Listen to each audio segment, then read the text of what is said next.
में एक्शन में तो लो।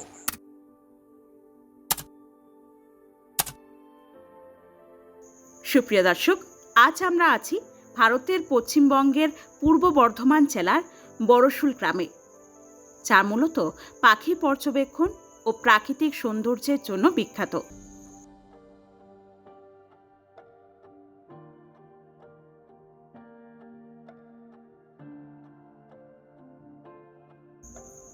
বনের এক জাদুকরী পাখি, যার মাথার রং পাকা আলু কোকড়া বা বেগুনি আঙ্গুরের মতো মায়াবী, যাদের ডাক অন্য টিয়াদের থেকে একদম ভিন্ন।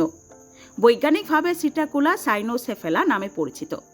এই পাখিটি আমাদের দেশের লাল মাথা টিয়া বা ফুলচড়ি টিয়া নামে পরিচিত।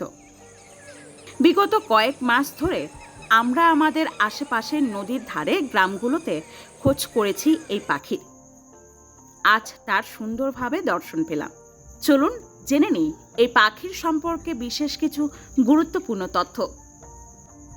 ভারতের বনজঙ্গল, গ্রাম অঞ্চল আর শহরের গাছপালার মাঝেই লুকিয়ে আছে এক রঙিন সৌন্দর্য, লাল মাথা টিয়া পাখি বা প্লাম হেডেড প্যারাকিট। এই পাখির সবচেয়ে আকর্ষণীয় দিক হলো তার মাথার রং। পুরুষ পাখির মাথা উজ্জ্বল লাল বা বেগুনি লাল, যা ধীরে ধীরে নীলচে বেগুনিতে মিশে যায়। অন্যদিকে স্ত্রী পাখির মাথা তুলনামূলকভাবে ধূসর নীল। লাল মাথা টিয়া পাখি মাঝারি আকারের একটি তোতা পাখি, যার দৈর্ঘ্য 30 থেকে 33 সেন্টিমিটার। এর লম্বা লেজ ওড়ার সময় ভারসাম্য রাখতে সাহায্য করে।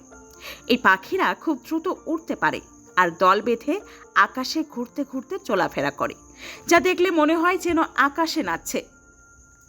লাল মাথা টিয়া পাখি মূলত ভারতীয় উপমহাদেশে দেখা যায়, ভারত, বাংলাদেশ, নেপাল, শ্রীলঙ্কা এবং আশেপাশের অঞ্চলে। এরা সাধারণত খোলা জঙ্গল, পাহাড়ি এলাকা এবং এমনকি শহরের গাছপালাতেও বাস করে। খাবারের ক্ষেত্রে এরা খুবই অভিযোজিত।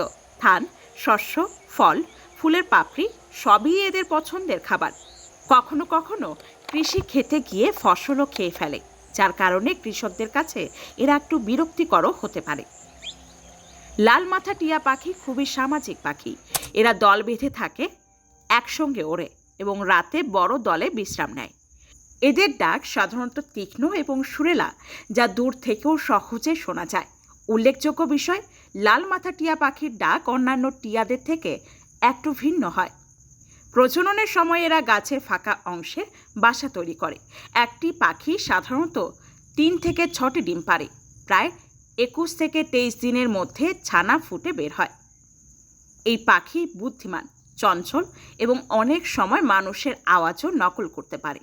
তবে মনে রাখতে হবে, ভারতে এই পাখি পোষা আইনত নিষিদ্ধ, কারণ এটি একটি দেশীয় বন্যপ্রাণী।